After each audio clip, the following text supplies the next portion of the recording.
Welcome, everyone, and thank you for joining me for another edition of Diecast Emporium Military Mondays, brought to you by my friends at smallscalehobbies.com. Be sure to check out Small Scale Hobbies for all of your military and wargaming needs, including model kits, ready-made models, decals, accessories, figures, and much, much more.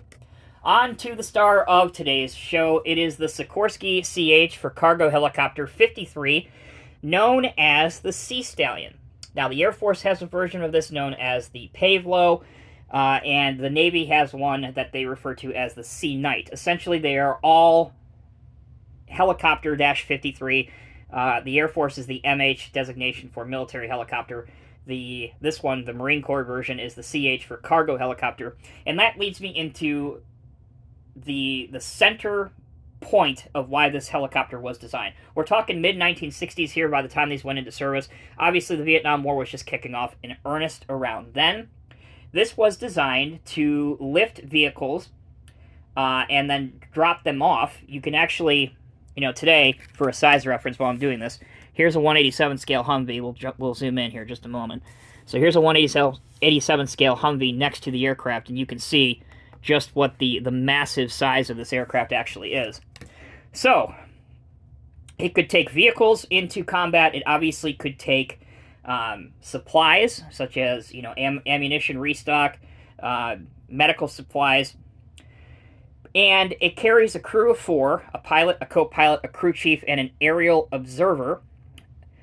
Touching on payloads one more time, want to get the facts out. It can supply and deploy up to 38 fully equipped combat soldiers or Marines, 24 litters with medical attendants, and an internal cargo capacity of around 8,000 pounds, or an external capacity, which is the Humvee, of 13,000 pounds, and that's facilitated by it being swung underneath the helicopter. So basically, it would kind of look a little bit like this. Hopefully my arm's not in the way.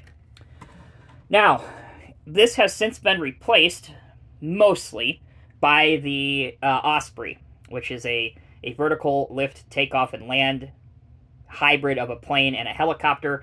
But to this day, there are still many 53s in service with the 3 branches that I just mentioned in the U.S. military, as well as militaries around the world. Okay, enough about the real thing. I think we've kind of hit that home. Let's now go on to the details of the model. So here is the box. The box is absolutely massive. And I don't know exactly when these were made. I'm going to guess early 90s, maybe late 80s. Don't know, just a guess. But anyway, here's the assembled aircraft.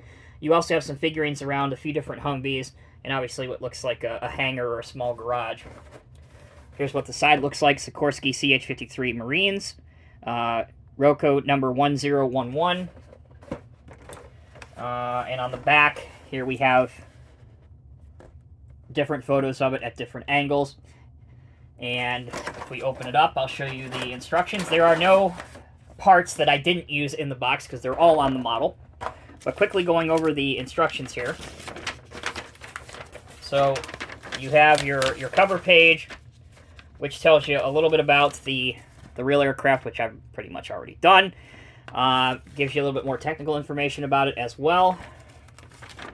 Now we go into the different steps. So this was one of the more enjoyable kits to do because it's simplistic and quick, both of which I appreciate a lot. But here you can see you put the clear window insert in, you put the seat in for the pilots, you put the main rotor assembly part on the connecting point. Do the same thing on this side, connect the two together, they just snap together, you don't even have to glue anything.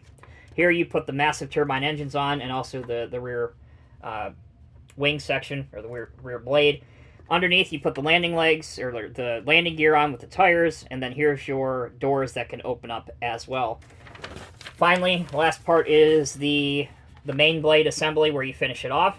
And when you are done, you should end up with something that looks a whole lot like this. Now, for functionality, the model doesn't have a tremendous amount of it. You can move the tires. They actually do spin because I didn't glue mine in place. This helicopter is so big it's hard to get the whole thing in the frame properly, so bear with me here just a bit. Anyway, you can move the blades if you are very, very careful. You can spin them around. Same thing with the tail section if you wanted to. Again, I'm not going to do it right now, but this bottom part does deploy down. So a couple real-world applications, you can have a gunner out the back, or you can also be loading on cargo like Humvees, for example, or 38 troops in the back of it. I didn't do much in the way of painting because it didn't need it.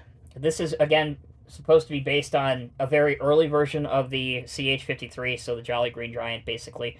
It would have been in this color. It would have had the Marine decal here, which the model actually does come with these on the model. You don't need to decal it unless you paint it first.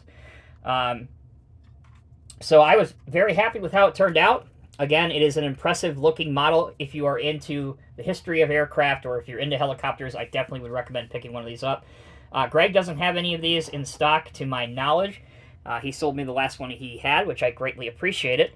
But occasionally these may pop up on eBay, so I would encourage you, if this is something you have to have for your collection, look on eBay periodically and check it out. So that'll do it for this week's episode of Diecast Emporium Military Mondays. Hopefully you guys have been enjoying the string of helicopter models we've been on recently. I know we've kind of beaten to a pulp, no pun intended, all of the ground vehicles for the most part, or most of the ground vehicles, so it's nice to get some early birds in here every once in a while. Let me know what you guys thought down in the comments section below. Until next time, take care, be well, and I'll see you in the next review.